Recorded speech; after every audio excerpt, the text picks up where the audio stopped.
¿Hasta dónde puede llegar una persona cuando siente que el sistema la ha abandonado? Imagínate vivir toda tu vida construyendo un hogar para que un día despiertes y alguien más lo esté habitando. Y lo peor, que vas, denuncias, pides ayuda y nadie te escucha. Entonces, ¿qué haces? ¿Esperas pacientemente mientras te arrebatan lo tuyo? ¿O haces justicia con tus propias manos? Esta es la historia real de Doña Carlota, una mujer de 74 años que, cansada de los abusos, tomó una decisión que dividió a todo México. Para unos, es una justiciera. Para otros, una criminal. Pero lo que nadie te ha contado es quiénes eran realmente los hombres que ocupaban esa casa. ¿Eran víctimas inocentes o formaban parte de algo mucho más oscuro? Y agárrate bien, porque lo que se reveló después involucra funerales con extraños rituales, grupos organizados acusados de apropiarse de propiedades a la mala y hasta conexiones con figuras de la política. Esto no es solo una noticia. Es un retrato crudo de una sociedad que ya no confía en la ley. Y de una mujer que dijo, si nadie me va a defender, lo haré yo. Quédate, porque lo que estás a punto de descubrir no lo vas a ver en ningún noticiero. Y cuando termines de escuchar esto, te vas a cuestionar de qué lado estás. Lo que estás a punto de escuchar es una historia que parece sacada de una película de justicia callejera. ¡Ay, corazoncitos de mi alma! Soy yo, la tía Mona, mi sobrino, el gran Máster Gorila, ese cerebrito peludo que todo lo investiga, quien me dijo: tía, tienes que hablarle a la gente de lo que pasó en Chalco con Doña Carlota. Pero no solo lo que se ve en el video. Tú diles la verdad detrás del escándalo. Y pues aquí estoy, cumpliéndole a mi muchachito. Porque lo que le hicieron a esta mujer no es cualquier cosa. Y lo que ella hizo, tampoco. Una señora de 74 años que se cansó de esperar, que ya no creyó en promesas ni en trámites y que decidió recuperar su casa como pudo. Pero ojo, porque esto no es tan simple como decir ella es buena o ellos serán malos. Aquí hay grupos organizados que se han dedicado a tomar casas, hay funerales que parecen homenajes de película de acción, hay redes sociales que exhiben armas y hasta nombres de políticos que salieron embarrados cuando nadie los estaba llamando. Así que si tú también quieres entender por qué este caso tiene al país entero dividido, si quieres saber quiénes eran los hombres que estaban en esa casa y por qué hay quienes dicen que todo esto se veía venir, quédate, porque te lo voy a contar completito, sin cortinas, pero con el respeto y el cuidado que merece una historia así. Vamos a comenzar. Porque esto, mis cielos, no es solo el caso de una señora con carácter. Es un reflejo de un México que ya no aguanta más. Pero no, esto no es ficción. Esto ocurrió en el corazón de Chalco, Estado de México, donde una mujer de 74 años, conocida ahora como Doña Carlota, se convirtió en el centro de una controversia nacional. ¿El motivo?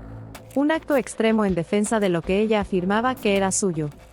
Yo soy la tía Mona del Gran Máster, y hoy, por petición de mi sobrinito consentido, te traigo uno de los casos más polémicos del momento, para que lo entiendas como nadie más te lo va a contar.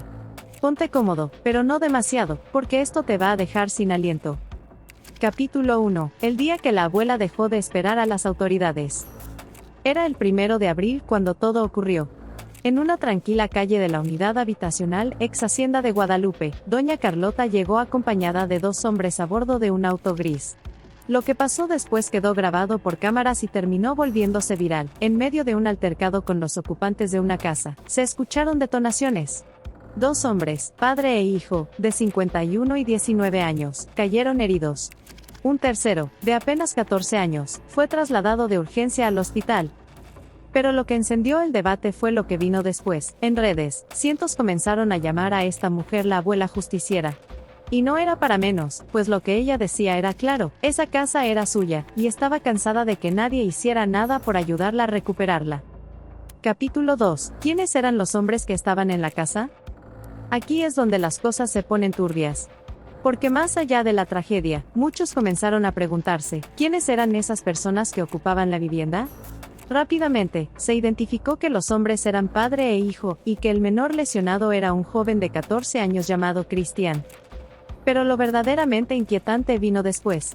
Usuarios en redes sociales encontraron el perfil de uno de ellos, donde se mostraban fotografías en las que, al parecer, se exhibían objetos que no deberían estar en manos de un civil. Eso encendió todas las alarmas. Y ahí es cuando entra en escena un nombre que ha comenzado a ser sinónimo de conflictos por propiedades, el Sindicato 22 de Octubre. Ay, ay, ay. Aquí es donde la cosa se empieza a poner oscura, como cuando uno enciende la luz del patio, y ve que no era una rama lo que se movía, sino algo más. Este tercer capítulo, mis amores, es crucial para entender por qué tanta gente no solo apoya a doña Carlota, sino que siente que ella hizo lo que el Estado debería haber hecho desde hace años. Capítulo 3. El engranaje oculto detrás de los invasores organizados. A ver, escúchame bien, esto no fue un simple pleito entre vecinos. No fue que un día llegaron unos muchachitos despistados y se metieron por error a una casa vacía. No. Aquí hay un patrón. Hay un método. Y hay un grupo que opera como si fuera una empresa clandestina de despojo. Diversas fuentes y testimonios apuntan directamente a un nombre, el Sindicato 22 de Octubre, una supuesta organización que ha sido vinculada por vecinos, medios locales y denuncias ciudadanas a la toma sistemática de propiedades en diferentes puntos del Estado de México. ¿Y cómo se dice que operan? Ah, pues mira qué curiosidad. Primero identifican predios o casas que están aparentemente abandonados, vacíos, o donde los propietarios legítimos no están presentes todo el tiempo. Después, de manera sorpresiva y con gran organización, entran y ocupan la propiedad entre varias personas. Pero lo más interesante, y escalofriante, es la estructura que hay detrás. No se trata de gente improvisada. Aportan entre todos para pagar abogados, inician juicios o juicios simulados y poco a poco van consolidando su presencia en el lugar. Incluso hay quienes aseguran que se valen de notarios, gestores y contactos en distintas instituciones para generar documentos que, en el papel, les dan cierta legalidad. ¿Y entonces qué pasa? Cuando el dueño legítimo va a reclamar su propiedad, ¡zas!, se topa con que el lugar ya está habitado, con papeles en proceso y con una red de respaldo legal que hace casi imposible echarlos.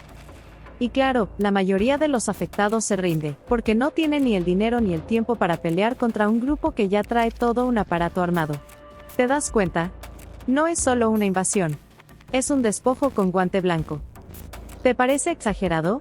Pues no lo es. Porque no solo Chalco ha sido señalado. Este modus operandi ha sido vinculado a varios municipios del Estado de México: Ecatepec, Netzahualcoyotl, Los Reyes, Tultitlán, Tecámac y por supuesto, Chalco. Y aunque la Fiscalía del Estado de México ha salido a decir, con voz muy firme y segura, que no hay grupos organizados operando así en Chalco, basta con hablar con los vecinos de la zona para entender otra cosa. Los vecinos no solo los conocen, hasta tienen miedo de hablar de ellos abiertamente. Dicen que algunos llegan con documentos bajo el brazo y el discurso de nosotros también tenemos derechos. Otros, con intimidaciones veladas. Y algunos, incluso, con la capacidad de organizar funerales con motocicletas, maniobras temerarias y homenajes con sonidos potentes, como si fueran parte de una estructura de poder alterno. Aquí no estamos hablando de simples inquilinos. Estamos hablando de personas con una red que tiene dinero, contactos, respaldo legal y tácticas de presión social. Y eso, mi amor, no es algo que cualquiera tenga. Eso huele a que hay alguien más arriba moviendo los hilos. Entonces, ¿te sorprende que una mujer de 74 años se haya hartado? ¿Te suena raro que no confiara en las instituciones, si ya había ido varias veces a denunciar sin que nadie le hiciera caso?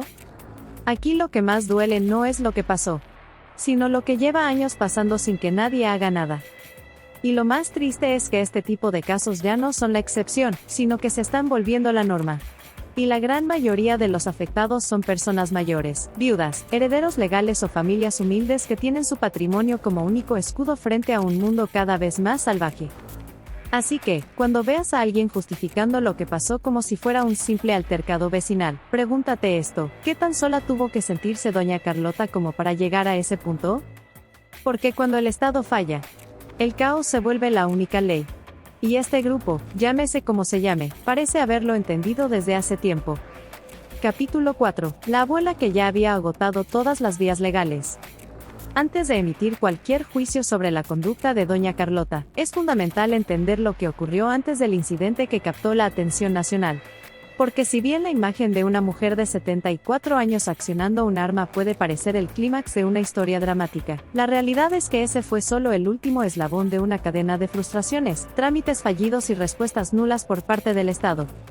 Doña Carlota no reaccionó de manera impulsiva ni actuó de forma repentina. Según testimonios recabados por medios y vecinos, la señora había denunciado en más de una ocasión la invasión de su propiedad ante las autoridades correspondientes, incluyendo a la Fiscalía General de Justicia del Estado de México. Pero, como suele ocurrir en miles de casos similares en este país, la respuesta fue lenta, burocrática e ineficiente. La situación se agrava cuando analizamos el contexto. El fenómeno de la ocupación ilegal de predios en el Estado de México no es nuevo. Se trata de una problemática compleja, sostenida por la ausencia de una política de vivienda efectiva, la descomposición institucional y la existencia de vacíos legales que permiten que organizaciones con recursos y conocimientos técnicos aprovechen el sistema en su beneficio. En este panorama, doña Carlota no es la excepción. Es un símbolo de la persona común enfrentada a un aparato institucional que promete justicia, pero rara vez la cumple en tiempo y forma. Las denuncias, las visitas al Ministerio Público, las actas levantadas.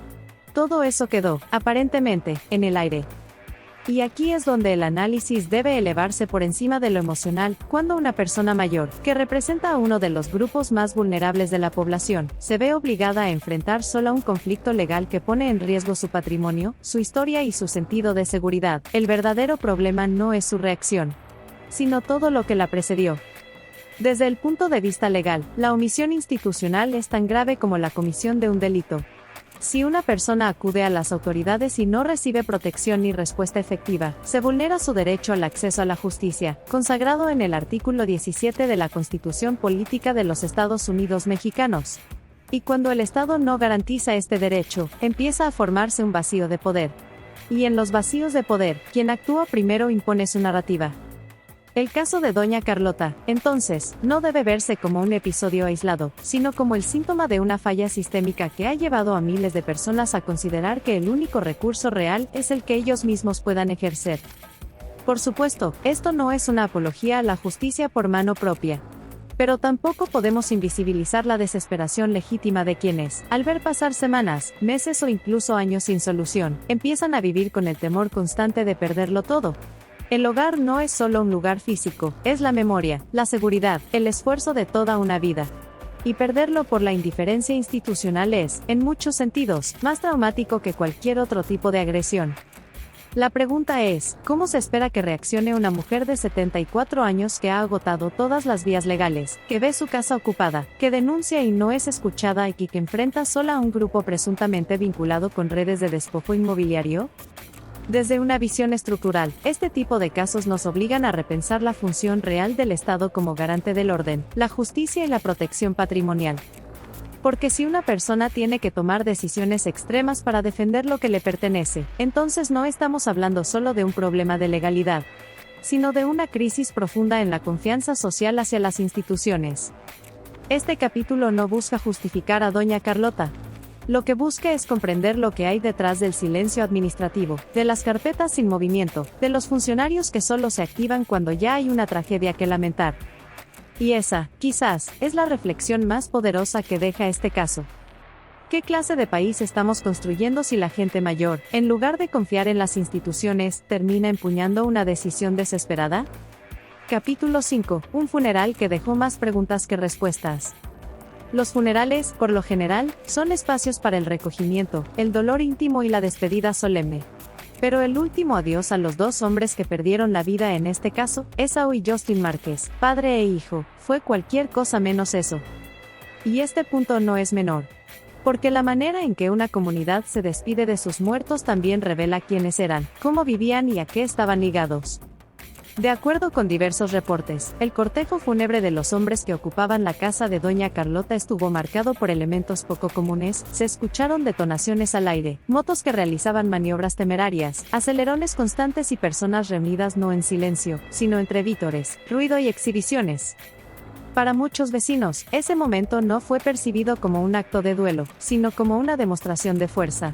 No faltaron quienes compararan la escena con homenajes que suelen hacerse en contextos donde la figura del fallecido representa poder territorial, liderazgo o pertenencia a una estructura organizada. Y aunque eso no puede afirmarse con certeza, sí permite abrir una línea de análisis sobre el tipo de entorno en el que estas personas se movían. El acto en sí mismo parece tener un simbolismo particular: ruido, presencia pública, exhibición. No es lo que esperaríamos del funeral de una familia común, de una víctima totalmente ajena a cualquier conflicto. Muy por el contrario, la forma en la que fueron despedidos refuerza la percepción de que no eran ciudadanos ordinarios, sino personas que, al menos en su comunidad cercana, generaban una especie de respeto peculiar. O temor. Esto no implica afirmar que pertenecieran oficialmente a un grupo estructurado, pero sí permite entender por qué muchos habitantes de la zona han comenzado a hablar con más libertad, aunque aún con reservas, sobre otras ocupaciones similares en la zona, algunas de ellas supuestamente ligadas a grupos que imponen normas, ejecutan cobros o se apoderan de viviendas bajo estructuras comunitarias fuera del marco legal. Además, hay un detalle relevante: el simbolismo de los funerales también busca comunicar un mensaje, y en este caso, ese mensaje fue evidente para quienes lo presenciaron: no estamos solos, y no nos escondemos.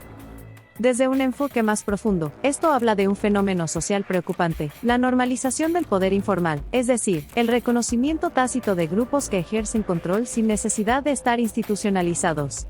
Ya no se trata solo de ocupar una casa, sino de mostrar públicamente que se tiene respaldo, lealtad o presencia, incluso en el último adiós. Por otro lado, hay que señalar que la familia de los fallecidos ha sostenido en entrevistas que ellos no eran invasores, que habitaban la vivienda bajo un supuesto contrato de renta que firmaron luego de encontrar el inmueble anunciado por internet. Dicen no conocer irregularidades y aseguran que su presencia en esa casa era legítima.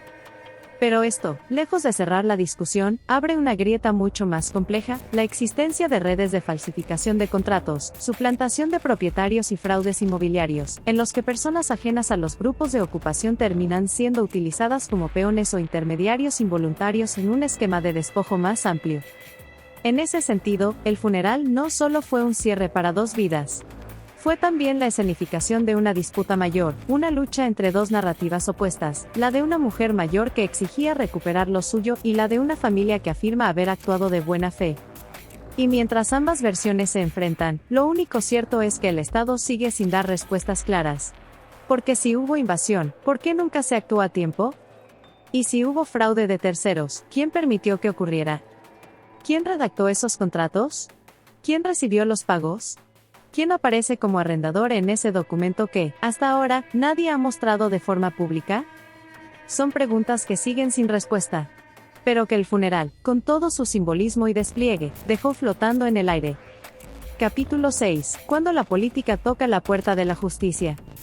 Uno de los aspectos más llamativos, y a la vez más delicados, de este caso es la conexión familiar entre doña Carlota y un personaje que ha tenido presencia en la vida pública nacional: Arturo Santana Alfaro, exdiputado federal, quien ha pertenecido a distintos partidos políticos, entre ellos el PRD y más recientemente Morena. La relación no fue inventada ni producto de rumores. Medios confiables confirmaron que Arturo Santana es hijo de doña Carlota. Este dato, que a simple vista podría parecer irrelevante para el fondo del caso, ha adquirido un peso simbólico que afecta tanto la narrativa pública como el tratamiento institucional de los hechos. ¿Por qué? Porque cuando un caso tan polémico como este se conecta con figuras políticas, inevitablemente surgen sospechas de influencia, protección o interferencia. Aunque hasta ahora no se ha demostrado que Arturo Santana haya intervenido directamente en la situación legal de su madre, el historial del exdiputado genera dudas razonables. En 2019, Santana fue detenido por una falta administrativa de alto perfil, portación de un arma y realización de disparos al aire en presunto estado de ebriedad. Aunque posteriormente fue liberado, el incidente quedó registrado en medios y fue duramente criticado en su momento por la opinión pública. Este antecedente no pasó desapercibido cuando se conoció su vínculo con la protagonista del caso de Chalco. Aquí se plantea un problema mucho más profundo: la pérdida de confianza de los ciudadanos en la igualdad ante la ley. Porque si un caso tan complejo como este involucra, de forma directa o indirecta, a una familia con conexiones políticas, la pregunta inevitable es: ¿se le dará el mismo trato que a cualquier otro ciudadano? Y eso tiene consecuencias graves en la legitimidad de las instituciones. Porque incluso si Arturo Santana no ha hecho ningún movimiento para intervenir, cosa que hasta ahora no ha sido comprobada, el simple hecho de que su nombre esté vinculado ya contamina la percepción del proceso legal. Por otro lado, los medios no tardaron en aprovechar esta conexión para alimentar el morbo. Titulares como la madre del exdiputado que disparó en Chalco circularon en portales y redes sociales, desdibujando el enfoque del caso. Lo que inicialmente era un conflicto por la ocupación de una propiedad pasó rápidamente a convertirse en una historia con tintes de escándalo político. Y este desvío mediático también tiene un costo, distrae de los verdaderos problemas estructurales, la invasión de predios, la omisión institucional, la violencia patrimonial y convierte una tragedia social en un espectáculo noticioso. Sin embargo, no todo es ruido superficial. Hay que reconocer que esta conexión pone sobre la mesa una discusión importante. La necesidad de revisar con lupa la forma en que se ejercen los privilegios, tanto en lo público como en lo privado. Porque en México, la delgada línea entre el poder político y la protección judicial es una herida abierta que aún no cicatriza. Finalmente, el caso de Doña Carlota no solo es una historia de desesperación, justicia fallida o violencia patrimonial. También es una historia atravesada por la política, por la influencia simbólica del apellido y por la sombra de un sistema donde quien tiene conexiones puede vivir un proceso distinto al del ciudadano común. ¿Se verá reflejada esta conexión en las decisiones judiciales? ¿Tendrá algún efecto sobre la imparcialidad de la investigación? ¿O quedará como un simple dato de color, sin implicaciones reales? Aún es pronto para saberlo. Pero lo que sí podemos afirmar es que la política, aunque no dispare armas, muchas veces dispara sospechas y esas sospechas pueden ser tan poderosas como cualquier prueba física en el juicio de la opinión pública. Conclusión. Este no es un caso más. No es solo una mujer de la tercera edad que apretó un gatillo, ni solo un grupo de personas que ocuparon una vivienda. Es un espejo. Un reflejo distorsionado pero honesto de un sistema que ya no funciona como debería. Doña Carlota no actuó en un vacío. Lo hizo en medio de un entorno donde las autoridades no escuchan, la ley se demora y la gente se ve obligada a elegir entre esperar lo imposible o actuar con las herramientas que tiene. Y cuando las herramientas son insuficientes, lo que sigue no es justicia, sino tragedia. Los hombres que perdieron la vida no eran figuras abstractas.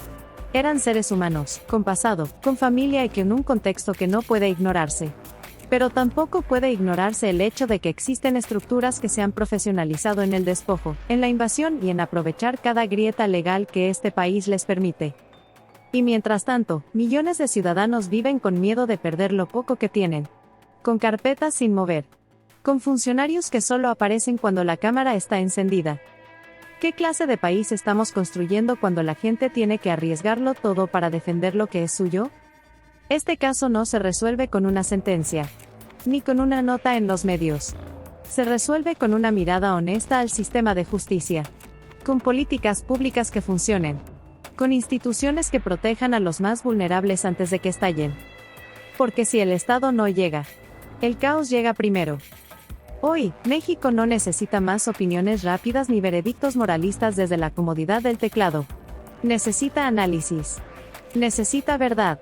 Y necesita memoria. ¡Ay, mis cielos adorados! Llegamos al final de esta historia que me dejó con un nudo en la garganta y los ojos bien abiertos. Y antes de despedirme, no puedo irme sin agradecerles por haberse quedado conmigo hasta el final, escuchando cada palabra, cada detalle, porque estas cosas no se entienden de un tajo. Se sienten con el alma. Este video, como ya les conté desde el inicio, me lo pidió mi sobrinito, el gran Master Gorila, ese muchachito sabio que tiene un cerebro que parece computadora y un corazón que no le cabe en el pecho. Él que siempre está investigando, leyendo, armando hilos como si fueran rompecabezas de la verdad, me dijo: tía, la gente tiene que saber lo que hay detrás de este caso, no solo lo que se ve en el video, sino lo que nadie quiere decir. Y yo, como soy bien obediente, pero sobre todo, bien metiche, me senté a armar esta historia con todo el respeto, con toda la reflexión. Y sí, con el dolor que da saber que en este país, a veces, los justos terminan solos, y los injustos organizados. Pero tú y yo, corazoncito, no vamos a dejar que eso se quede así. Por eso te pido, comenta, comparte, suscríbete. Que este canal es de los que se mojan hasta el fondo para contarte lo que otros prefieren callar. Y si te quedaste pensando, si esto te removió algo por dentro, dímelo, no te lo guardes, que aquí siempre hay espacio para la verdad. Aunque duela. Y ahora sí. Me retiro, pero no sin decir lo que siempre digo. Que Dios nos agarre confesados. Pero que nos encuentre despiertos. Hasta la próxima, papacitos. Y no olviden, la justicia no se improvisa. Se exige, se protege y se recuerda.